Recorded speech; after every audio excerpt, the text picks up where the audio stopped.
bagong comment. Nag-comment siya dun sa video natin tungkol sa pulley magic washer o yung tuning washer. So, sabi ni Makabago 3255. Ayan ang comment niya. Mali. Walang effect sa pag-angat ng backplate ang tuning washer pag nilagay mo sa loob. Palpak explanation to. Tigilan mo na yan. Medyo natawa ko dun ha. False info. Kahit saan mo ilagay yan, ang tulong ng tuning washer ay para lang mag-extend ng bushing. Para lang mag-extend ng bushing. Yan sabi niya ha. Para lang yung bushing na pinahaba mo na kasing haba ng may tuning washer. Kalokohan niya pinagsasabi mo. Sabi niya, false info daw. Alright, so ito, paliwanag ko lang ng konti. Unahin natin yung walang effect sa pag-angat ng backplate ng tuning washer. Oo, walang effect yan sa pag-angat ng, tama ka naman dyan. Pero, nagkakaroon ng epekto yan kapag ka umangat ang bola. So, imagine yung bola nasa loob ng pulley. So, kapag ka nag-high RPM ka, gaspol, di ba? So, yung bola nasa pinakataas. So, ang ginagawa ng bola is tinutulak niya yung pinaka-pulley.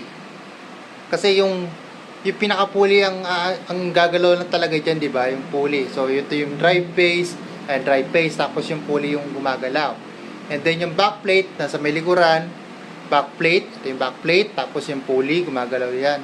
So, yung backplate hindi talaga siya umaangat. Kasi ang umaangat diyan ay yung gumagalaw sa kanya is yung pulley mismo.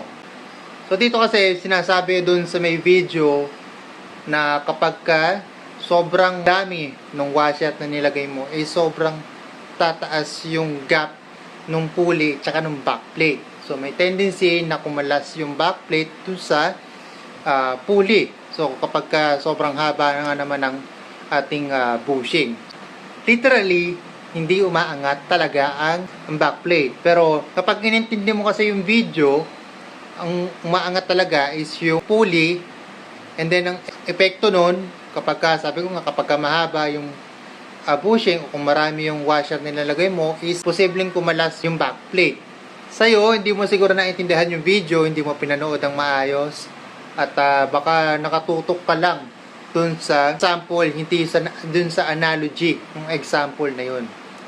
No, so sabi niya palpak explanation na to. Sabi pa niya ay false info. Ang tulong lang naman daw ng washer para pahabain yung bushing. So yun lang naman daw yun. Sabi niya nakalagay kahit saan mo ilagay yan, ang tulong ng washer ay para lang mag-extend ng bushing. Sa kanya nang galing yan ha.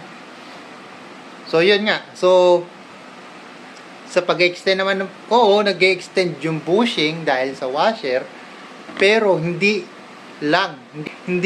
yun lang ang tulong ng pinaka-washer dyan, Syempre, dahil nga, mas mahaba bushing, mas haba din yung span ng galaw ng pulley. So, sabi ko kanina, di ba, steady yung drive phase, yung pulley gumagalaw.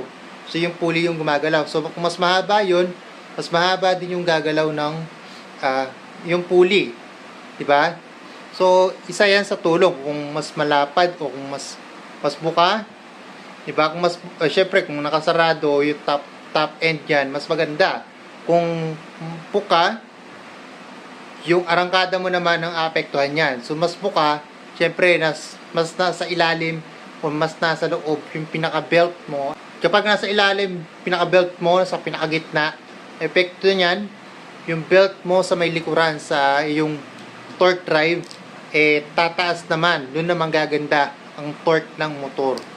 So, yun po ang dahilan kung bakit meron tuning washer, Unang-una, arangkada, syempre yung torque kasama ron. Torque naman laging umpisa yan, kaya arangkada rin yung tawag natin dyan. Hindi lang natin nagagamit ang torque sa mga motor natin kasi hindi tayo masyadong familiar dito. Arangkada ang ginagamit natin.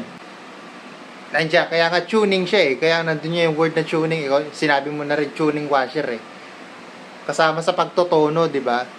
So, hindi lang siya pampahaba. So sana hindi tinawag to na extended. Di ba, hindi naman siya sinabing extender washer, di ba? O extension washer, hindi naman sinabing ganun para lang humaba yung ating bushing. So sana na medyo na-guess nyo yung aking pinupunto rito, no? At para kay, yes, sa pangalan mo naman, naiintindihan ko na kung bakit. Sa pangalan mo naman, makabago ka nga.